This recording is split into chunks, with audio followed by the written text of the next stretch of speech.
आज इस वीडियो में हम लोग बात करेंगे बायोलॉजी के most important chapter that is cell the unit of life के बारे में, जिसमें हम बात करेंगे differences between prokaryotic and eukaryotic cells. ये टॉपिक जो है बहुत ही इजी टॉपिक है, जिसके बारे में हम लोग जो है डिटेल में इस वीडियो में बात करेंगे ताकि आपके जो कॉन्सेप्ट्स हैं वो अच्छे से क्लियर हो सके। तो आइए शुरू करते हैं आज की वीडियो। सबसे पहले बात करते हैं what is the prokaryotic sales. Pro का मतलब होता है प्रिमिटिव और कैरियो का मतलब होता है न्यूक्लियस, यानी जिसके पास प्रिमिटिव न्यूक्लियस पाया जाता है उसको हम लोग बोलते हैं प्रोकैरियोटिक सेल। एंड यू का मतलब होता है ट्रू और कैरियो का मतलब होता है न्यूक्लियस, यानी जिसके पास ट्रू न्यूक्लियस पाया जाता है उसको हम लोग बोलते हैं ट्रू न्यूक्लियस। तो सबसे पहले आपको जो है इसका मतलब समझने की जरूरत है, मीनिंग समझने की जरूरत है। प्रो का मतलब प्रिमिटिव और कैरियो का मतलब है न्यूक्लियस, यानी प्रिमिटिव न्यूक्लियस जो सेल्स होते हैं उसको हम लोग जो है प्रोकैरियोटिक सेल्स बोलते हैं। और यहाँ पर यू का मतलब होता है ट्रू और कैरियो का मतलब होता है न्यूक्लियस, यानी प्योर न्यूक्लियस जिसके पास पाया जाता है उसको हम लोग बोलते हैं यूकैरियोटिक सेल्स। इसी से जो है आपके मोस्ट ऑफ कॉन्सेप्ट क्लियर यहाँ पर हो जाए। तो याद रखिए, प्योर न्यूक्लियस अगर एब्सेंट होता है तो that is actually known as absent, या फिर जिसको हम लोग बोलते हैं प्रिमिटिव न्यूक्लियस का प्रेजेंट होना, it is known as that is prokaryotic cells. ठीक है। प्योर न्यूक्लियस वो न्यूक्लियस होता है जिसके पास सबसे पहले न्यूक्लियर मेम्ब्रेन होती है, फिर जो है nucleoid, nuclear pore and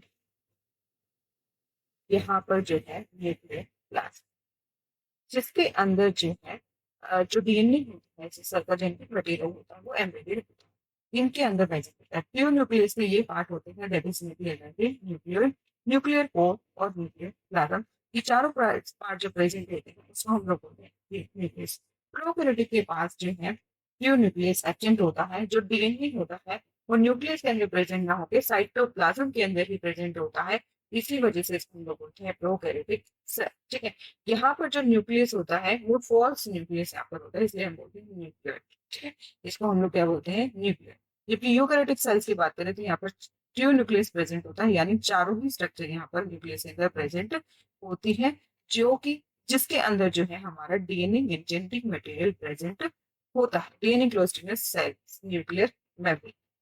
cell type जो होती है वो ऑलवेज यूनिसेलुलर होती है in the prokaryotic cells, whereas eukaryotic cells होती है यूनिसेलुलर भी हो सकती है और मल्टी सेलुलर भी हो सकती है। प्रोकैरियोटिक साइज जो होता है उसका साइज बहुत छोटा होता है, that is about 0.1 to 5 micrometre in size, whereas eukaryotic cells जो होती है वो लार्जर इन साइज होते हैं, जिसका साइज जो है 10 to 100 माइक्रोमीटर के बीच में होता है। सेल्स वॉल जो होती है ये प्रोकैरियोटिक सेल्स के अंदर यूजली प्रेजेंट होती है। अगर वो प्रेजेंट होती है तो वे पेप्टाइडोग्लाइकन की बनी होती है। मोस्ट ऑफ टाइम जो है पेप्टाइडोग्लाइकन की यहाँ पर बनी होती है। यूकैरियोटिक सेल्स के अंदर प्रेजेंट हो भी सकती है और नहीं भी हो सकती है। प्लांट के अंदर जो है सेल वॉल प्रेजेंट होती है और एनिमल सेल्स के अंदर जो है सेल वॉल एब्सेंट होती है। प्लांट्स के अंदर ये बनी होती है सेलुलोज के, फंजाई के अंदर ये बनी होती है काइटिन की, वेरियस एनिमल सेल के अंदर ये एब्सेंट होती है। डीएनए स्ट्रक्चर की बात करें प्रोकैरियोटिक सेल्स के अंदर जो है सर्कुलर नेचर का होता है और सिंगल मॉलिक्यूल होता है, जबकि यूकैरियोटिक सेल की बात करें तो वहां पर लीनियर और मल्टीपल क्रोमोसोम्स वहां पर पाए जाते हैं। मेम्ब्रेन बाउंड सेल ऑर्गेनल्स जो होते हैं प्रोकैरियोटिक सेल्स के अंदर एब्सेंट होते हैं। जितने भी मेम्ब्रेन बाउंड सेल ऑर्गेनल्स होते हैं वो सारे यहाँ पर एब्सेंट होते हैं, जबकि यूकैरियोटिक सेल्स के अंदर membrane bound cell organelles present होते हैं। प्रोकैरियोटिक सेल्स के अंदर only non membrane bound cell organelles present होते हैं। Non membrane bound cell organelles like ribosome. Ribosome जो होता है वो एक non membrane bound cell organelle होता है, जो कि 70s टाइप होता है। और यूकैरियोटिक सेल्स के अंदर membrane bound as well as non membrane bound cell organelles दोनों ही प्रेजेंट होते हैं। और यहाँ पर जो राइबोसोम होता है वो 80s टाइप का होता है, दैट इज हम बात करें तो 60s प्लस 40s का मिलकर ये बना होता है। और 70s की बात करें तो ये 50 प्लस 30s का मिलकर बना होता है।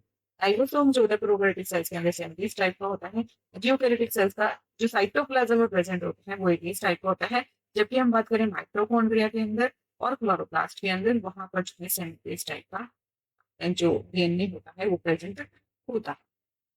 रिप्रोडक्शन जो होते हैं वो प्रोकैरियोटिक सेल्स के अंदर ए सेक्शुअल या बाइंडिफिजन्स के द्वारा मोस्टली होती है। यूकैरियोटिक सेल्स के अंदर मोस्टली सेक्शुअल होती है, बट यहाँ पर vegetative as well asexual reproduction भी पाई जाती है।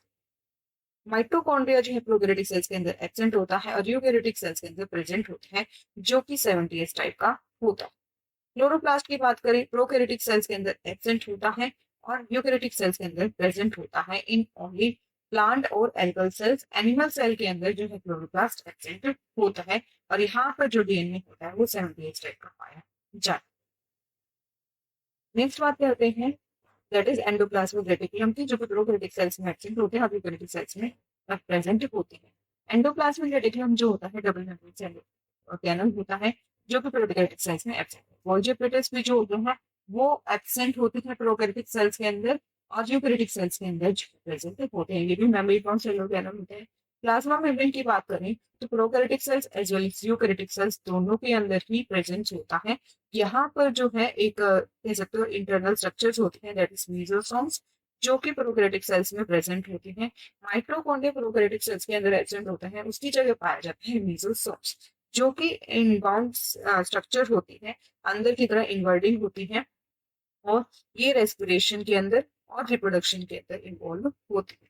मेसोसोम्स जो होती हैं वो सेल मेम्ब्रेन जो होती है, प्लाज्मा मेम्ब्रेन होती है, उसकी इनवेजिनेशंस होती हैं, जो कि इन्वॉल्व होती है रेस्पिरेशन के लिए एज वेल एज रिप्रोडक्शन के लिए।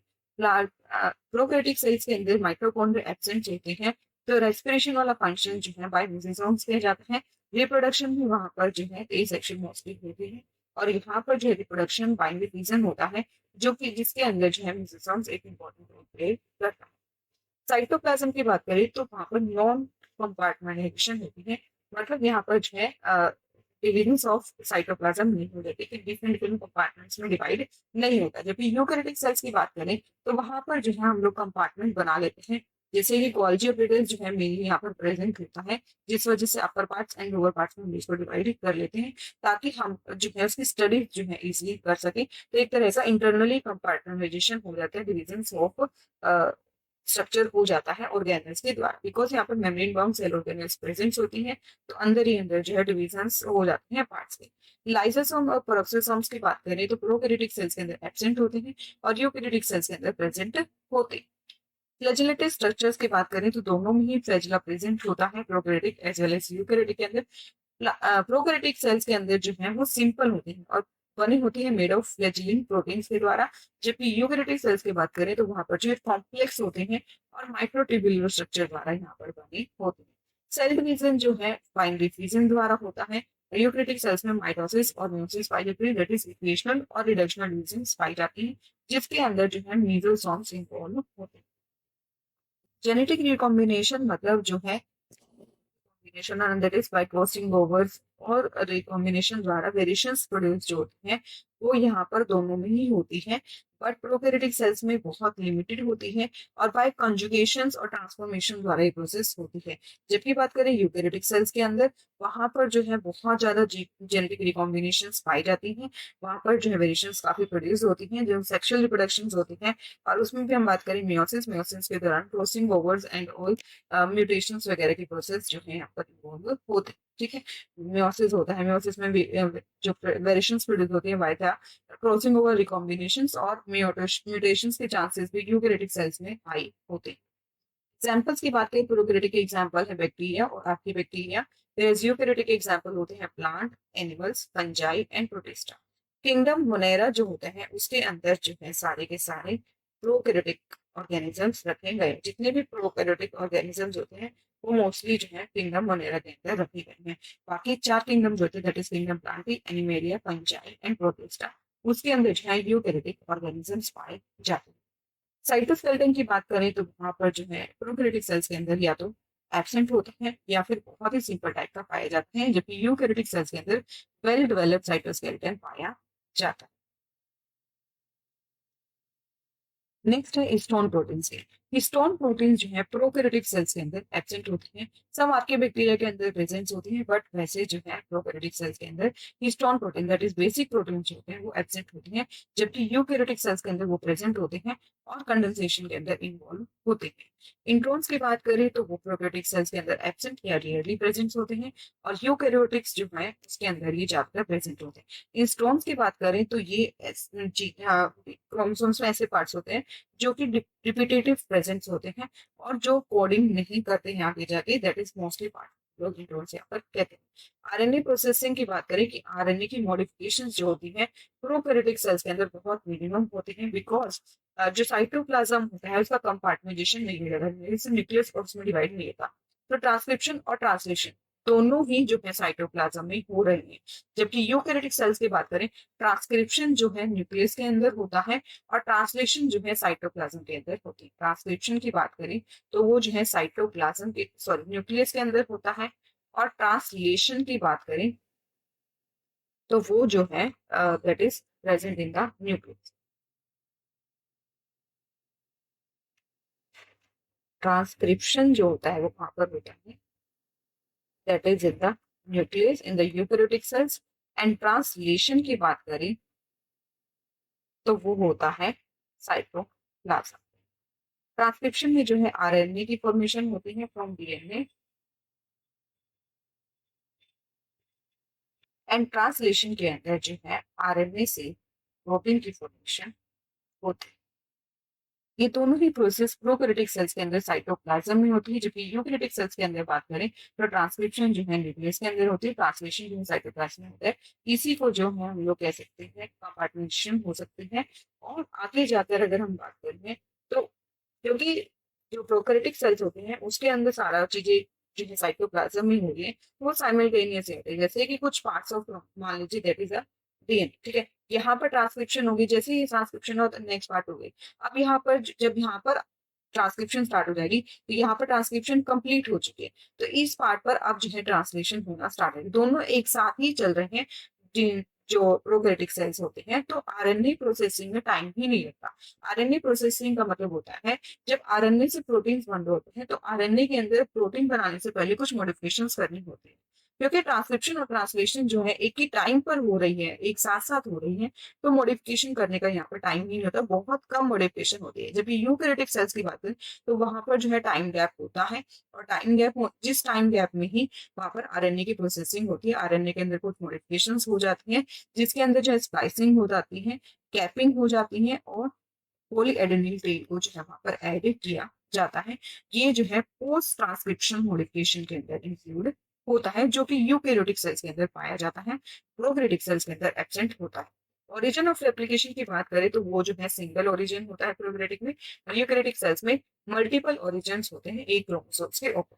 ओपरेंस की बात करें तो जब जीन्स जो है ऑर्गेनाइज हो जाते हैं, उसी को ग्रुप ऑफ जीन्स को हम लोग यहाँ पर ओपरेंस कहते हैं। प्रोकैरियोटिक सेल्स के अंदर कॉमन होता है, जबकि यूकैरियोटिक सेल्स के अंदर वो इंडिविजुअली जो है ट्रांसक्राइब होते हैं। ओपेरेंट के अंदर मोस्टली जो है यहाँ पर कम पाए जाते हैं। प्लाज्मिड जो होते हैं एक्स्ट्रा क्रोमोसोमल डीएनए को यहाँ पर बोला जाता है, जो कि प्रोकैरियोटिक सेल्स के अंदर मोस्टली प्रेजेंट होते हैं, यूकैरियोटिक सेल्स के अंदर मोस्टली एब्सेंट होते हैं, बट सम प्रोटिस्टा और फंजाई के अंदर पाए जाते हैं। सेल कंपार्टमेंटेशन जो है प्रोकैरियोटिक सेल्स में एब्सेंट होता है और यूकैरियोटिक सेल्स में प्रेजेंट होता है। गैस वैक्यूल्स जो होते हैं वो प्रोकैरियोटिक सेल्स के अंदर प्रेजेंट होते हैं और यूकैरियोटिक सेल्स के अंदर एब्सेंट होते हैं। गैस वैक्यूल जो होता है वो बायंसी यानी फ्लोटिंग के अंदर हेल्प करते हैं, तो ये जो है प्रोकैरियोटिक सेल्स में एब्सेंट होते हैं। पिलाई और फिंगरी की बात करें तो ये जो है सरफेस अटैचमेंट में हेल्प करते हैं, जो कि प्रेजेंट होते हैं प्रोकैरियोटिक सेल्स के अंदर। यूकैरियोटिक में जो है पहले वो एडवांस होते हैं, उन्हें पता होता है कि कैसे जो है रहना है, तो उसके अंदर ये एब्सेंट होता है। ठीक है, फॉर एडेशन यानी किसी चीज से चिपकने के लिए या फिर डीएनए ट्रांसफर के लिए जो है प्रेजेंट होते हैं। एंडोसाइटोसिस और एक्सोसाइटोसिस की बात करें तो ये जो है फूड पार्टिकल्स या कह सकते हो लिपिड पार्टिकल्स को अंदर लेने और बाहर छोड़ने की प्रोसेस को बोलते हैं। दैट इज एंडो मीन्स अंदर लेने की और एक्सो मीन्स बाहर छोड़ने की प्रोसेस को बोलते हैं, जो कि प्रोकैरियोटिक सेल्स के अंदर एब्सेंट होते हैं और यूकैरियोटिक सेल्स के अंदर मोस्टली प्रेजेंट होते हैं, used for material transport and सिकर। ठीक है, यहाँ पर जो है हमारे प्रोकैरियोटिक सेल्स और यूकैरियोटिक सेल्स के डिफरेंसेस खत्म होते हैं। आई होप आप लोगों को जो है समझ आए होंगे। वीडियो को लास्ट तक देखने के लिए थैंक यू।